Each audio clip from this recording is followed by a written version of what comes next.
Hello student, हम लोग देखते हैं नेक्स्ट वीडियो में। हम लोग देखिए पिछले क्लास में इलेक्ट्रिक फोर्स को इंड किए थे और उस पर क्वेश्चन देखे थे। आइए और भी क्वेश्चन हम लोग और भी टाइप का क्वेश्चन इलेक्ट्रिक फोर्स पर देखते हैं और तब उसके बाद से हम लोग इलेक्ट्रिक फील्ड में आते हैं। देखिए इलेक्ट्रिक फोर्स का ये भी बहुत ही अच्छा क्वेश्चन है। आइए देखते हैं क्या है क्वेश्चन। कह रहा है कि दो चार्ज पार्टिकल है और दोनों चार्ज पार्टिकल को मतलब held fixed with A separation of 20 centimetre separation पर रख दिया गया है। कहता है कि एक तीसरा चार्ज कहां पर प्लेस कीजिएगा जिससे कि उस थर्ड चार्ज कोई फोर्स एक्सपीरियंस नहीं करे। मतलब कि थर्ड चार्ज पर जो भी फोर्स लग रहा है उसका रिजल्टेंट क्या है, जीरो है। जीरो रिजल्टेंट रहेगा तभी वो नो फोर्स एक्सपीरियंस करेगा, क्योंकि मेरे पास दो चार्ज है और तीसरा चार्ज पर नेचुरली दो फोर्स लगेगा, दो चार्ज के कारण दो फोर्स लगेगा, तो इसलिए रिजल्टेंट फोर्स का ही बात करेंगे। तो रिजल्टेंट फोर्स वहां पर क्या होगा, जीरो होगा। आइए देखते हैं, पहले फिगर बनाते हैं। सपोज कीजिए ये ए चार्ज, इसको हम लोग क्यू ए लिखते हैं। इसका वैल्यू दिया हुआ है 8 × 10⁻⁻6 कूलम और कुछ डिस्टेंस पर B है चार्ज पार्टिकल, QB इसको लिखना है। इसका वैल्यू है 2 × 10⁻⁻6 कूलम। दोनों के बीच का सेपरेशन 20 सेंटीमीटर, दोनों के बीच का फासला D मान लेते हैं और वो क्या है 20 सेंटीमीटर। अब देखिए तीसरा चार्ज पार्टिकल कहां पे प्लेस कीजिएगा जहां पर कि रिजल्टेंट फोर्स जीरो, कोई force third charge particle experience नहीं करता है। तो देखिए कहां पर प्लेस कीजिएगा। ऐसा क्वेश्चन में ऐसा नहीं है कि कहां पर प्लेस करें, पूरा स्पेसी में कहां पे है, तो ऐसा सोचने का बात नहीं है। इसमें तीन ही संभावना हो सकता है ऐसे क्वेश्चन में। देखिए ऐसा क्वेश्चन फील्ड में भी मिलेगा, तो जो कॉन्सेप्ट फोर्स का है वही फील्ड का है। फिर आगे फ्यूचर में पढ़िएगा मैग्नेटिक फील्ड, उसमें भी इस तरह का क्वेश्चन मिलेगा, वहां भी सेम कॉन्सेप्ट आपको मिलेगा। तो आइए देखते हैं इसमें। देखिए इसमें तीन, या तो इस साइड कहीं प्लेस कीजिए और उसका रिजल्टेंट जीरो हो जाए, कहीं इस साइड में, और या इसके बिटवीन में कहीं पे, ये दोनों के बिटवीन में। बिटवीन का मतलब ये दोनों के, ये नहीं कि हाफ हाफ हो रहे हैं, वो तो निकालने का बात, जब पता ही चल जाएगा कि हाफ है तब तो आंसर ही आ गया। तो इसलिए ये दोनों के बिटवीन में कहीं पर पॉइंट टेक करें या इस साइड में पॉइंट टेक करें, इस साइड में। अब आइए आपके पास देखिए तीन साइड हो गया। अब कौन साइड एक्सेप्टेबल होगा, क्या जिधर ये तीन में मन करेगा उधर ही हम प्लेस कर देंगे, तो ऐसा बात नहीं है। देखिए इसका कॉन्सेप्ट है और इसका कॉन्सेप्ट हमारे पास है और वही कॉन्सेप्ट हम अप्लाई करके इसमें सर्च करना पड़ेगा कि सुटेबल कौन साइड है, वही साइड हमारे पास सही होगा। तो आइए देखते हैं कौन सुटेबल साइड है। तो देखिए हमारे पास दो, इसमें किक फोर्स लगेगा, दो चार्ज, यहां पर मान लो कि थर्ड चार्ज पार्टिकल, सपोज करो थर्ड चार्ज पार्टिकल इस साइड Q0 प्लेस कर, इसका डिस्टेंस कितना है x है, सपोज कीजिए x डिस्टेंस पर प्लेस कर। बताइए इस पर के को फोर्स लगेगा, तो एक QA के कारण और एक QB चार्ज के कारण, दो फोर्स लगेगा। अब दोनों का रिजल्टेंट क्या होना चाहिए, जीरो होना चाहिए। तो देखो दो वेक्टर का रिजल्टेंट कब जीरो होगा, इसके लिए दो पॉइंट ध्यान देना होगा। दो वेक्टर का रिजल्टेंट जीरो होने का संभावना तभी हो सकता है जब दोनों वेक्टर एक दूसरे से अपोजिट डायरेक्शन में हो, ताकि जब अपोजिट डायरेक्शन होगा तो उसका रिजल्टेंट एक दूसरे में से घटेगा, सब्ट्रैक्ट होगा। सब्ट्रैक्ट होगा तब उसमें जीरो घट करके आने का संभावना बनता है। तो पहला पॉइंट एक हो गया कि अपोजिट डायरेक्शन होना चाहिए। सेकेंड पॉइंट हमारे पास आ रहा है अपोजिट डायरेक्शन के साथ साथ सेकेंड पॉइंट है, मान लो कि एक वेक्टर है जिसका मैग्नीट्यूड 5 है और दूसरा वेक्टर है जिसका मैग्नीट्यूड 3 है, तो अपोजिट तो होगा लेकिन उसका रिजल्टेंट कितना होगा, 5 - 3 2 हो जाएगा, तो जीरो तो हुआ नहीं। तो इसलिए सेकेंड कंडीशन मेरे पास क्या है कि उसका मैग्नीट्यूड क्या होना चाहिए, सेम होना चाहिए। तो इसलिए हम दो पॉइंट सर्च करेंगे, एक वैसा साइड जिस साइड में डायरेक्शन अपोजिट हो और उस साइड में लगे कि दोनों का मैग्नीट्यूड इक्वल है, क्योंकि अभी एग्जैक्ट कोई मैग्नीट्यूड पता चलेगा नहीं क्योंकि हमारे पास डिस्टेंस दिया हुआ नहीं है, वही निकालना है। तो आइए देखते हैं दोनों कंडीशन को किस साइड फुलफिल कर रहा है। देखो सपोज करो यहां पर का अगर यहाँ क्यू नॉट देते हो तो ई पॉजिटिव क्या करेगा, इसको रिपेल करेगा, एफ हो जाएगा। देख लीजिए बिटवीन में, पहले बिटवीन का देख करके चेक करते हैं। और अब देखिए ए निगेटिव ए पॉजिटिव, ये क्या करेगा, अट्रैक्ट करेगा। तो ए अट्रैक्ट करेगा तो यही मूव करेगा, क्योंकि जिस पर निकालना है फोर्स वही मूव कराना है, वो एक्सपेरिमेंटल चार्ज जैसा बिहेव करेगा। तो ए रेस्ट में रहेगा, ए निगेटिव ए पॉजिटिव अट्रैक्ट करेगा, इसलिए एफ बी का डायरेक्शन भी इधर ही हो जाएगा। तो बताइए एफ ए और एफ बी दोनों का डायरेक्शन किधर हो गया, इस साइड हो गया। इसका मतलब है कि ये दोनों का resultant F A plus F B होगा, तो इस साइड कभी भी रिजल्टेंट जीरो नहीं आएगा, क्योंकि दोनों का सम जीरो नहीं होगा। तो इसलिए ये साइड आपका गलत हो गया। अब मेरे पास बचा इस साइड और इस साइड, तो चलो अब इस साइड चेक करते हैं। तो देखिए इस साइड में इसका ये पॉजिटिव, ये भी पॉजिटिव, जो थर्ड चार्ज पार्टिकल है वो कौन ही राइट कैसा है, मान लेते हैं पॉजिटिव, निगेटिव भी मान सकते हो, जैसा मानोगे एक ही जैसा है। तो ये देखिए ए पॉजिटिव रिपेल करेगा, तो रिपेल करेगा तो इसका डायरेक्शन किधर हो जाएगा, ऐसे ऐसे हो जाएगा, एफ ए का डायरेक्शन हो गया। तो रिपेल करेगा तो इसलिए एफ ए का डायरेक्शन इधर हो जाएगा, एफ ए का डायरेक्शन ऐसे हो गया, ये क्यू नॉट हो गया, ए एफ ए का डायरेक्शन हो गया। अब हमारे पास एफ ए का डायरेक्शन हो गया। अब इसके कारण देखिए ए निगेटिव और ए पॉजिटिव अटैक करेगा, तो इसी को अटैक करेगा, जब भी अटैक रिपेल होगा उसी लाइन ज्वाइनिंग में आगे पीछे करके देखना है। तो इसलिए ई निगेटिव ई पॉजिटिव अटैक करेगा, इससे इसका डायरेक्शन इधर हो जाएगा। तो ये आपका एफ बी का डायरेक्शन ऐसे हो गया। तो चलो हमारा इस साइड में दोनों का डायरेक्शन अपोजिट तो मिल गया। अब इस साइड देख लेते हैं, तो इस साइड देखते हैं, मान लेते हैं यहाँ पर क्यू नॉट है, एक डिस्टेंस पर सपोज कीजिए ये क्यू नॉट है। अब इस साइड का बात करते हैं, तो इस साइड में देखिए ए पॉजिटिव ए भी पॉजिटिव, तो पॉजिटिव रिपेल करेगा, तो एफ बी एफ ए का डायरेक्शन ऐसे होगा। और ए निगेटिव और ए क्या है पॉजिटिव, ट्रैक करेगा, इसलिए इसका डायरेक्शन ऐसे हो जाएगा। तो ए एफ बी हो गया। अब बताइए, अब तो हमारे पास इस कोरोना के अवधि में फेरा लग गया। क्या लग गया कि इस साइड भी अपोजिट और इस साइड भी अपोजिट, तो दोनों साइड में अब कौन साइड एक्सेप्टेबल होगा, दोनों साइड तो होगा नहीं। तो सेकेंड कंडीशन हम आपको बताए थे कि एफ ए और एफ बी का मैग्नीट्यूड क्या होगा, जिस साइड लगे कि इक्वल है वही साइड होगा। तो आइए पहले इस साइड देख लेते हैं। एफ ए का वैल्यू देखिए, F A is equal to q naught by 4 pi epsilon naught x square. F B का वैल्यू क्या हो जाएगा, q naught into 4 pi epsilon naught d plus x का होल स्क्वायर, क्योंकि यहां से यहां तक का line joining distance E D है, ई एक्स है, तो डी प्लस एक्स का होल स्क्वायर। चलिए अब इस साइड वाला हम लोग निकाल के देखते हैं क्या आ रहा है। तो देखिए F A is equal Q naught by 4 pi epsilon not, इधर कितना हो जाएगा, देखिए यहां से यहां तक का डिस्टेंस, तो d प्लस एक्स का होल स्क्वायर, और एफ बी तो Q naught by 4 pi epsilon not. अब ये देखिए क्यू बी इसके कारण है, ये कितना डिस्टेंस है एक्स, तो एक्स स्क्वायर। अब चलिए इसमें देखिए कि कौन इस साइड वाला एफ एफ बी के बराबर है कि इस साइड वाला एफ एफ बी के बराबर है। देखिए इसमें क्या है आपका कि क्यूए का वैल्यू कितना है, क्यूए का वैल्यू 8 है, तो 8 into 10 power 6 into Q naught by 4 pi epsilon naught d plus x का होल स्क्वायर। ये आ जाएगा 2 इंटू 10 का power minus 6 into Q naught by 4 pi epsilon naught d plus x का होल स्क्वायर।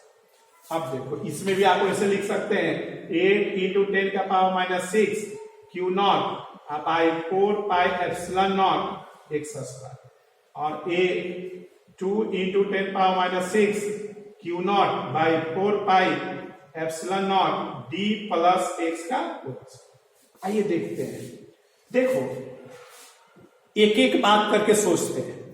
चार्ज के हिसाब से कौन बड़ा है, पहले डिस्टेंस को नहीं कोई ध्यान देते, चार्ज के हिसाब से इसमें कौन बड़ा है। चार्ज के अकॉर्डिंगली अगर देखा जाए तो एफ ए बड़ा बताओगे कि एफ बी बड़ा बताओगे, तो देखो एफ ए बड़ा है क्योंकि इसमें 8 है, इसमें 2 क्यू नॉट तो दोनों में सेम है, तो चार्ज के हिसाब से एफ ए बड़ा, एफ बी देख लीजिए। और डिस्टेंस के हिसाब से कौन बड़ा है, डिस्टेंस के हिसाब से जिसका डिस्टेंस ज्यादा होगा वो कम वैल्यू देगा, इनवर्सली है, और जिसका डिस्टेंस कम होगा वो ज्यादा वैल्यू देगा। तो देखो इसका डिस्टेंस कम है और इसका डिस्टेंस ज्यादा है, तो डिस्टेंस के हिसाब से भी यही बड़ा है। देख लो डिस्टेंस के हिसाब से भी एफ ए ही बड़ा है एफ बी से, क्योंकि डिस्टेंस इसका ज्यादा है तो इसलिए इसका वैल्यू कम हो जाएगा, और इसका डिस्टेंस कम है एक ही है तो इसलिए इसका एफ ए का वैल्यू ज्यादा हो जाएगा। तब बताओ ये डिस्टेंस के हिसाब से, चार्ज के हिसाब से, दोनों के हिसाब से एफ ए बड़ा है, तो कभी उसके बराबरी कर सकता है। पढ़ने में भी तेज है और संपत्ति में भी एफ ए ज्यादा है, तो कभी एफ बी उसका कंपेयर कर सकता है, नहीं कर सकता है। तो इसलिए इस साइड में रिजल्टेंट कभी भी 0 नहीं होगा, क्योंकि इस साइड एफ ए ग्रेटर है एफ बी से, तो रिजल्टेंट तभी 0 होगा जब एफ ए एफ बी लगे कि नहीं ये दोनों टट टू पट है, एक दूसरे का कंपटीटर है, नियरली है, ऐसा रहे तो हम उस साइड एक्सेप्ट करेंगे। तो आइए देखते हैं इस साइड। अब बताओ इसमें चार्ज के हिसाब से कौन बड़ा है, तो चार्ज के हिसाब से तो एफ ए बड़ा है, देखिए F A greater than F B, इसमें ज्यादा चार्ज है इसमें कम है, तो चार्ज के हिसाब से एफ ए बड़ा है। और डिस्टेंस के हिसाब से कौन बड़ा है, तो देखिए डिस्टेंस के हिसाब से एफ बी बड़ा है, क्योंकि एफ ए का डिस्टेंस ज्यादा है, तो नीचे ज्यादा डिस्टेंस रहेगा तो वैल्यू क्या रहेगा, कम रहेगा, इसका डिस्टेंस क्या है, कम है, इसलिए इसका वैल्यू ज्यादा होगा, तो इसलिए डिस्टेंस के हिसाब से एफ बी बड़ा है एफ ए से। तब बताओ इसमें बराबरी का बात हो सकता है कि नहीं हो सकता है। ये वो कह रहा है कि हम सरस्वती में धनी हैं, ये कह रहा है कि हम लक्ष्मी में धनी हैं, तो भाई चलो दोनों समझौता कर सकते हैं, दोनों एक जैसा हो सकते हैं। इसमें तो दोनों में क्या है, एफ ए ही बड़ा है, तो कोई कंपेयर एफ बी का नहीं है। इसमें हो सकता है एक बार एफ ए बड़ा है एक बार एफ बी बड़ा है, तो इसलिए इसमें आपका एफ ए एफ बी एक दूसरे के नियरली इक्वल हो सकता है, तो इसलिए हमारा यही साइड एक्सेप्टेबल है। तो इस साइड जब एक्सेप्टेबल है तो रिजल्टेंट फोर्स क्या हो जाएगा, resultant force F is equal to F A minus F B, क्योंकि अपोजिट डायरेक्शन में दो वेक्टर सब्ट्रैक्ट होते हैं। According to question F is equal to क्या है, 0, तो 0 is equal to F A minus F B का मॉड। अब देखिए इसमें क्या हो जाएगा, एफ ए बराबर एफ बी हो जाएगा, F A is equal to F B, और इसमें एफ ए का वैल्यू दे दीजिए 8 into 10⁻⁻6 by 4 pi epsilon naught d plus x का होल स्क्वायर, इधर हो जाएगा 2 into 10⁻⁻6 q naught by 4 pi epsilon naught x square.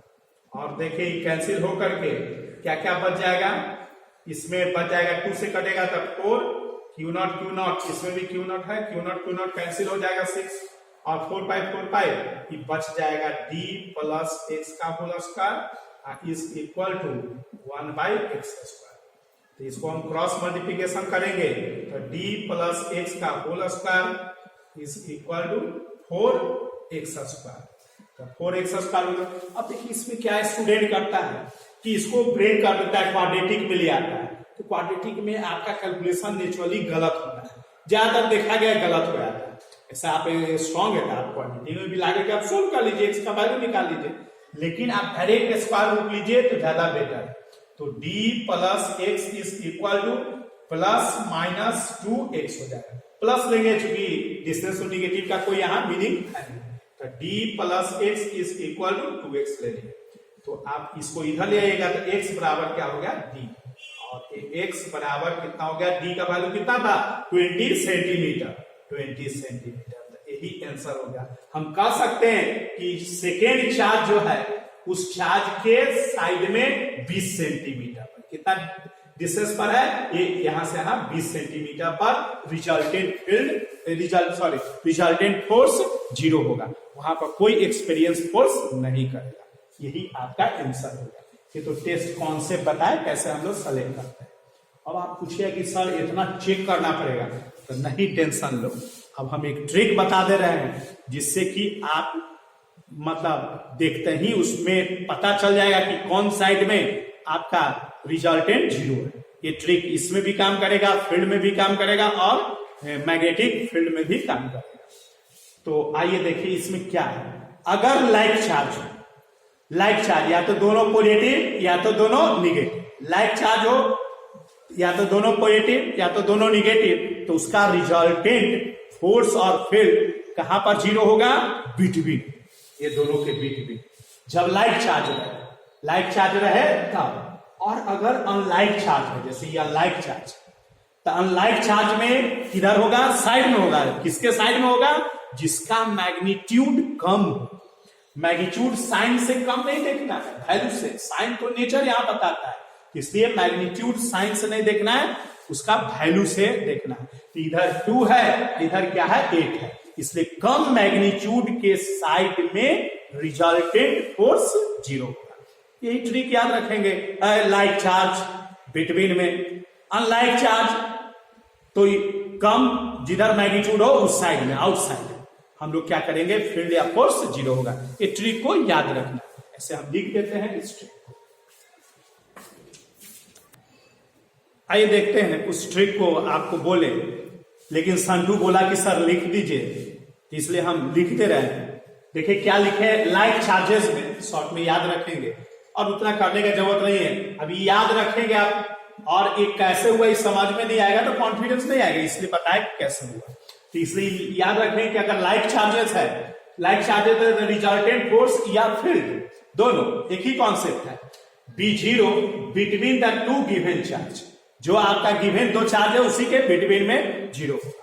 और जब अनलाइक चार्जेज होगा तो रिजल्टेंट फील्ड या फोर्स 0 होगा outer side of a smaller magnitude of 2 given charge. जो 2 गिवन आपका चार्ज है उसमें स्मॉलर मैग्नीट्यूड का जो चार्ज है, स्मॉलर मैग्नीट्यूड का जो चार्ज है वो स्मॉलर मैग्नीट्यूड के चार्ज के आउटर साइड में क्या होगा? रिजल्टेंट फोर्स और फील्ड 0 होगा। तो ये ऐसे क्वेश्चन को हम लोग क्या करेंगे?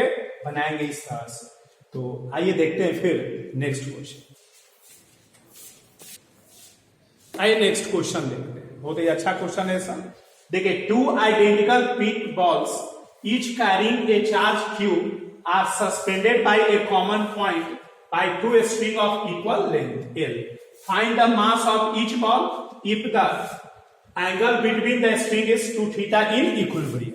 देखिए 2 स्ट्रिंग है, एक कॉमन पॉइंट से लटका दिया गया।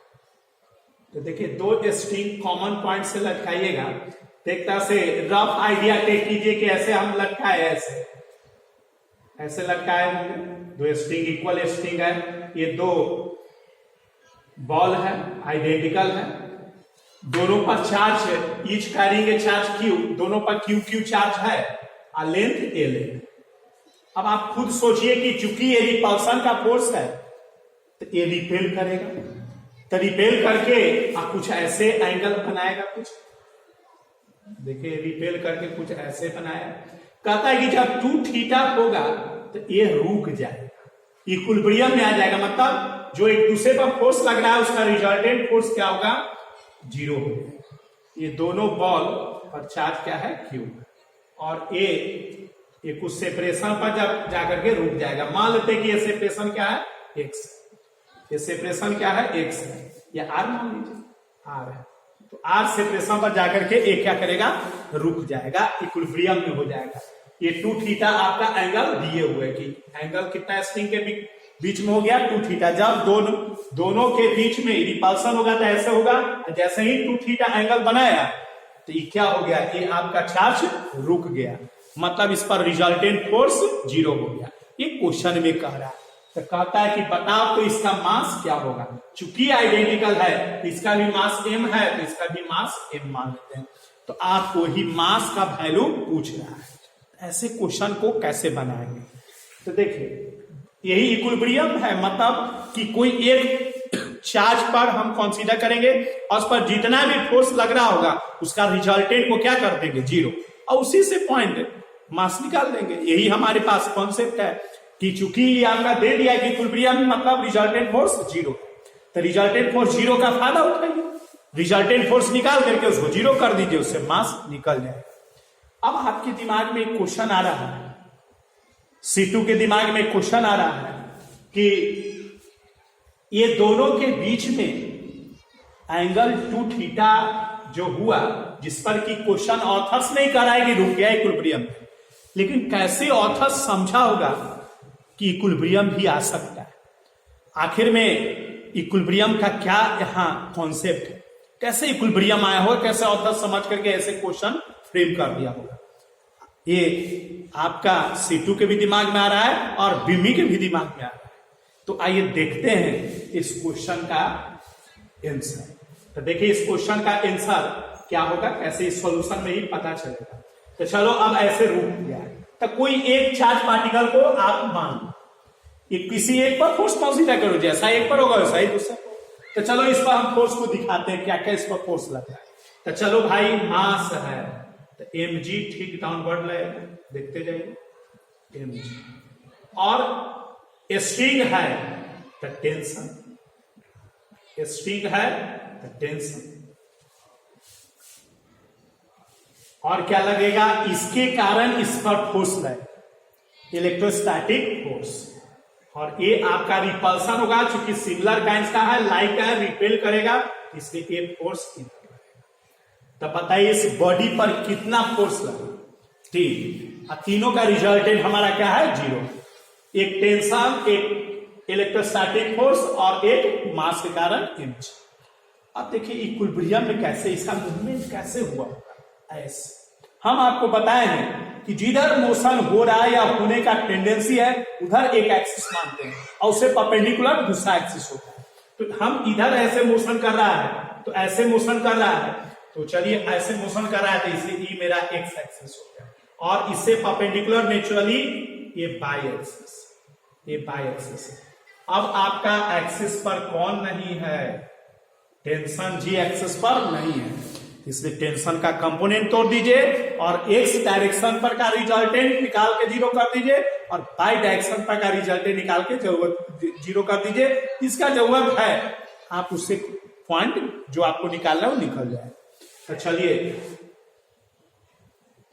अब आइए इस टेंशन का कंपोनेंट तो देखिए यहां अगर ये पैरेलल ऐसे करते हैं तो ये एंगल कितना हो जाएगा, थीटा, ये एंगल तब ना ये मिला के 2 थीटा है, क्योंकि दोनों का फोर्स इक्वल है, अपोजिट लगता है, इससे सिमेट्रिकली दोनों क्या करेगा, मूव करेगा। तो इससे ये थीटा है, ये भी एंगल। तो चलिए आप टेंशन का कंपोनेंट तोड़िए। तो हम आपको एक ट्रिक बताए थे, जादू, जिसके साथ एंगल कॉस बचा हुआ साइन, तो इसके साथ एंगल बना रहा है, इसलिए ये टी कॉस थीटा और ये इधर हो जाएगा टी साइन थीटा, ये टी है, ये टी कॉस थीटा और ये टी साइन थीटा। यही देखिए टेंशन का कंपोनेंट आपका हो जाएगा, टेंशन का कंपोनेंट हो जाएगा। अब देखिए हमारे पास एक्स और वाई दोनों एक्सिस में रिजल्टेंट फोर्स को हम लोग टिक कर लेते हैं। तो देखिए और equilibrium along x and y axis. तो चलिए एक्स एक्सिस में क्या है, f minus T sine theta है, T sine theta minus f is equal to क्या है, जीरो, क्योंकि रेस्ट में है। इससे आप लिख सकते हैं T sine theta is equal to F, और एफ का वैल्यू लिख सकते हैं T sine theta is equal to q by 4 pi epsilon naught line joining distance r s. ये आप लिख सकते हैं, ये इसी को आप लिख सकते हैं T sine theta is equal to q square by 4 pi epsilon naught r square. अब आइए बाई डायरेक्शन में देखते हैं, तो and T cos theta minus m g is equal to 0 और आपका T cos theta is equal to m g, T cos theta is equal to m g. A equation 2, a equation 1। अब आपको क्या निकालना है, एम का value. इसमें theta given है, टी नहीं गिवन है, टी को भगाइए। एक खलनायक है, कौन है, खलनायक है। तो आइए उस देखते हैं खलनायक को भगाते हैं टी को, तो कैसे भागेगा, दोनों को डिवाइड कर दो। तो from equations 1 and 2 we get, देखिए क्या हो जाएगा, T sine theta by T cos theta is equal to q square by 4 pi epsilon naught r square divided by m g. अब देखिए tan थीटा हो जाएगा, tan theta is equal to q square, m g यहां पर आ जाएगा 4 pi epsilon naught m g into r square. अब देखिए क्या आपको चाहिए, एम, तो एम इज इक्वल टू क्या हो जाएगा, क्रॉस मल्टीप्लीकेशन से सिंप्लीफाई कीजिए, q square by 4 pi epsilon naught g, और ई एम ऊपर चला जाएगा, ये tan थीटा इधर, आर स्क्वायर tan थीटा। देखिए ये आपका एम का वैल्यू आ गया। लेकिन इसमें क्या है, आप अपने मन से मान लिए हैं, आर का वैल्यू आपको फाइंड आउट करना होगा। आर का वैल्यू फाइंड आउट कीजिएगा तभी आपका ये पूरा सॉल्यूशन मिलेगा। तो देखिए आर का वैल्यू कैसे हम लोग फाइंड आउट करेंगे, तो किसी एक ट्रायंगल को ही ध्यान दीजिए, ये कितना है, r/2, ये r/2, ये थीटा है, ये एल है। आप बताइए इसमें और इसमें किसका रिलेशन होता है। तो फ्रॉम फिगर देखिए तो ई एच है और ए क्या है, base b i perpendicular distance. तो sine theta is equal to, देखिए sine theta perpendicular by h, p by h. तो ये आपका हो जाएगा r/2, इस एंगल में r/2 बाई एल, ये हो जाएगा r/2 एल। तो r is equal to 2l sine, देख लीजिए ये r का वैल्यू आपका आ जाएगा, ये p by H, p by h, तो ये r/l। अब r का वैल्यू आपका निकल गया, अब इससे आप वैल्यू सब्स्टिट्यूट कर दीजिए। तो m is equal to q square by 4 pi epsilon naught g r square 2l sine theta का whole square into tan theta. m is equal to q square और डिवाइडेड बाई, देखिए e whole square है, 4 हो गया, 4 16 पाई epsilon naught G L square sine square theta into tan theta. यही आपका मास का value हो जाएगा। तो इस तरह से क्वेश्चन बनाएंगे।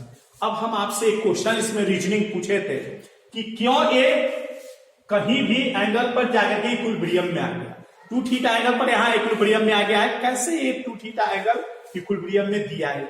इस पर देखिए एक बार आईआईटी में भी क्वेश्चन पूछा है, इस कॉन्सेप्ट पर ही जान जाइएगा तो क्वेश्चन को आप बना सकते हैं। तो आइए हम बताते हैं कॉन्सेप्ट, फिर नेक्स्ट क्लासेज में आपको हम उस पर पूछेंगे, आपसे जवाब आता है कि नहीं पता चलता। देखो बताओ कोई फोर्स को कौन रोक दे रहा है आगे बढ़ने से, तो देखो टेंशन का कंपोनेंट, टेंशन का कंपोनेंट इस इलेक्ट्रोस्टैटिक फोर्स के अगेंस्ट में क्रिएट हो गया, और यही इसको एक समय ऐसा आता है कि इसको क्या कर देता है, बैलेंस कर देता है, रोक देता है, ये अपोजिट डायरेक्शन का है। और यही अगर ये नहीं रहता तब तो ये फिर रुकता ही नहीं।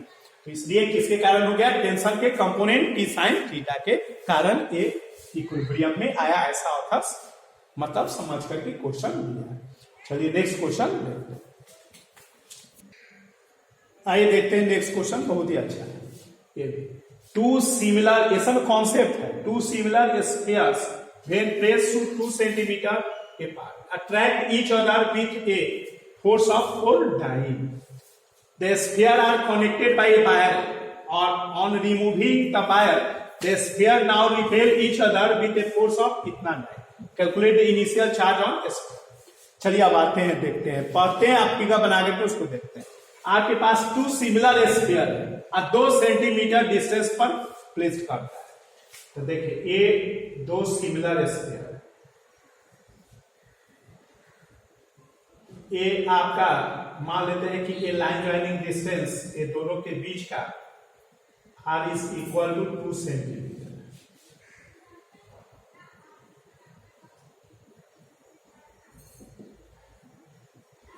सेंटीमीटर। और ये आपको पता चल रहा है कि ये दोनों अट्रैक्ट कर रहे हैं ईच अदर। इसका मतलब है कि एक का चार्ज पॉजिटिव है तो एक का निगेटिव।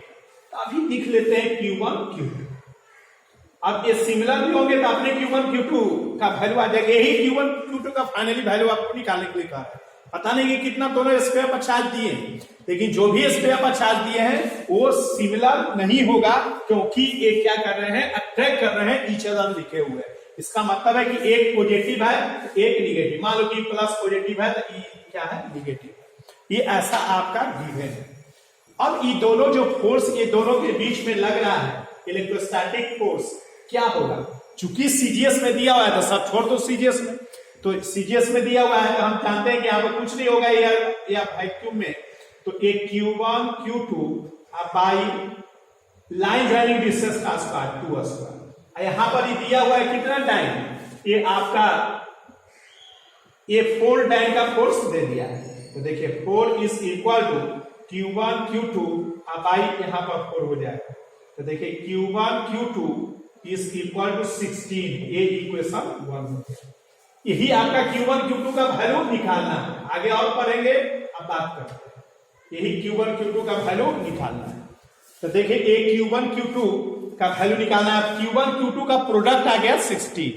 इसका मतलब कि एक इक्वेशन और बनाना होगा Q1 Q2 का। सोल्व करेंगे, सोल्व हो जाएगा। तो अब दूसरा इक्वेशन कैसे बनेगा आइए देखते हैं। अब कह रहा है कि दोनों स्फीयर को कनेक्ट करें। एक जैसा बनाएगा, बड़ा छोटा नहीं,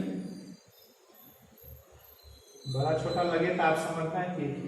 एक वायर से कनेक्ट करें, इससे कनेक्ट कर दिए वायर से। तो देखिए जिधर ज्यादा चार्ज होगा कम क्यों रहेगा, टोटल चार्ज कंजर्व रहेगा। तो ये आपका चार्ज डिस्ट्रीब्यूशन अपने तरह से हो गया। और उसके बाद से इसको रिमूव करके फिर उतना ही डिस्टेंस पर रख दिया गया ये, और रख दिया गया ऑन रिमूविंग द वायर। और तब स्फीयर क्या है, रिपेल ईच अदर कर रहा है इतना फोर्स। इसका मतलब है कि फिर उतने डिस्टेंस पर रख दिया गया और रिपेल कर रहा है। इसका मतलब कि जो भी नया चार्ज आया होगा वो एक ही नेचर का होगा। तो मान लेते हैं दोनों प्लस प्लस नेचर का आ गया, माइनस माइनस भी मान सकते हैं, कोई भी मानिए, लेकिन सेम नेचर का होगा क्योंकि रिपेल कर रहे हैं। ये दिया हुआ है और ये R is equal to 2 centimetre. तब इसमें जो फोर्स F डैश लग रहा है उसका वैल्यू दे दिया है 2.25 डाइन। अब इस बात का हम फायदा उठाते हैं, देखते हैं इससे क्या रिलेशन मिलता है। हमारा तो टारगेट Q1 Q2 का एक इक्वेशन और निकालने का है। तो आप देखिए इसमें क्या हो गया, F dash is equal to Q1 Q2 Q dash by line joining distance R square. अब देखिए F का वैल्यू दीजिए 2.25 is equal to Q dash का square divided by R square. R square का वैल्यू ये बालक आ जाओ, ए R स्क्वायर का वैल्यू क्या हो जाएगा आपका, लाइन ज्वाइनिंग डिस्टेंस 2 सेंटीमीटर है तो 2 का स्क्वायर 4 हो गया। तो Q डैश का स्क्वायर इज इक्वल टू 4 से गुना कीजिए, क्रॉस मल्टीप्लिकेशन कीजिए,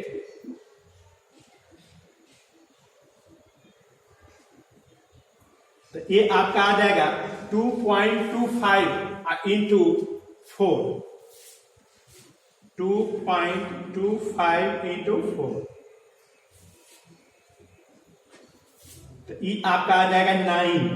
देख लीजिए 20 0 और 8 और 2 4 9। तो ये Q dash is equal to 3 plus minus 3 electrostatic unit. ये इतना चार्ज आ गया और ले बढ़ेगा। ये तो अलग आ गया, हमें निकालना था Q1 Q2 और ये आ गया Q डैश। एक अलग ही चार्ज का वैल्यू आ, फेरा लग गया। खैर कोई बात नहीं है, टेंशन नहीं लेना है C2। आइए देखते हैं ये Q डैश। अब हम क्या जुगाड़ करें। देखो इंडिया में एक एक जुगाड़ टेक्नोलॉजी है, तो ये जुगाड़ क्या जुगाड़ करें कि हमारा एक Q1 और Q2 का रिलेशन मिल जाए। तो देखो conservation of charge by conservation of charge, conservation of charge. तो देखो Q1 माइनस Q2, आप इसको भी माइनस मान लो, कोई एगो प्लस एगो माइनस मान लो। Q1 माइनस Q2 ये इनिशियली टोटल चार्ज हुआ और इक्वल होता है आफ्टर टोटल चार्ज। तो Q dash plus Q dash, क्योंकि दोनों का नेचर सेम है, इसके आईडी होगा। तो अब वैल्यू हमारे पास एक और मिल रहा है, Q1 Q2 is equal to Q dash to Q dash, और एक Q1 minus Q2 is equal to 2 into Q dash का वैल्यू 3 दे देते हैं प्लस। तो एक Q1 Q2 is equal to आपका आ जाएगा 6, ये इक्वेशन 2। अब बताइए एक दो इक्वेशन Q1 Q2 का, अब इसे सिंप्लीफाई कर लीजिए, यहां से वैल्यू निकाल के यहां दीजिए, सोल्व कर लीजिए। अब आपका ये है, ऐसा हम सोल्व कर दे रहे हैं। एक आसान क्या है, आप इसको लिख सकते हैं Q1 प्लस Q2 का होल स्क्वायर। आप वैसे भी सोल्व कर सकते हैं, आप जानते हैं कि लीनियर इक्वेशन को कैसे सोल्व करते हैं।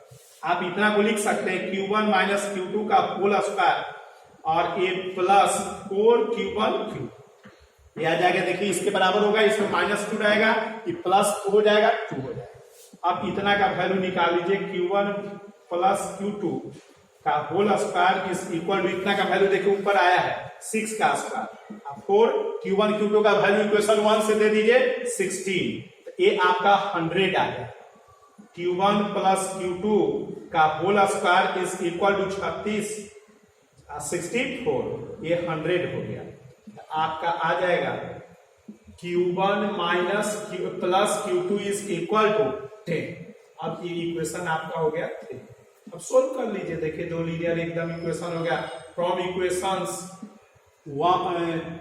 2 एंड 3 वी गेट, देखिए क्या होगा, Q1 plus Q2 is equal to 10 और Q1 minus Q2 is equal to 6। Adding कीजिए, तो ये 2Q1 इज इक्वल टू 16, तो Q1 is equal to 8 electrostatic unit. देखिए Q1 का मैग्नीट्यूड आ गया 8 इलेक्ट्रोस्टैटिक यूनिट, और Q2 का वैल्यू दीजिए, कोई एक में वैल्यू दे दीजिए, Q2 बराबर 10 माइनस Q1, तो Q2 is equal to 10 minus 8, तो Q2 is equal to 2 electrostatic unit. यही देखिए आंसर हो गया। आया कि नहीं समझ में? देखिए हम क्या किए, इसमें कहा कि दो सिमिलर स्फीयर है और 2 सेंटीमीटर के डिस्टेंस पर रखा हुआ है और अट्रैक्ट कर रहा है, इसलिए एक प्लस मान लिए एक माइनस मान लिए Q1 और Q2, इसी का वैल्यू निकालना।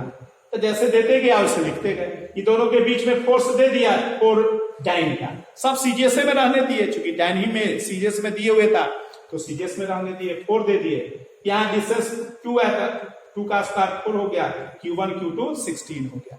ये हमारे पास इक्वेशन 1 हो जाएगा। अब ये इक्वेशन 1 हो गया। अब ये दो स्फीयर को हम एक वायर से क्या किए हैं, कनेक्ट कर दिए।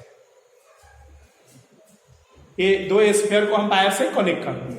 अब कनेक्ट कर दिए और उसके बाद से फिर उस वायर को हटा दिए, तो देखिए कनेक्ट करेंगे तो जो भी चार्ज होगा, चूंकि आइडेंटिकल है इसलिए जो भी चार्ज होगा वो सिमिलर होगा, एक होगा। लेकिन क्या होगा ये पता नहीं, तो Q डैश मान लो। दोनों में प्लस आप पूछेगा क्यों माने, क्योंकि रिपेल कर रहा है इसलिए हमारे पास रिपल्सन का होगा, तो इसलिए दोनों का चार्ज क्या है, सिमिलर है। और इसका वैल्यू कितना है, 2.25।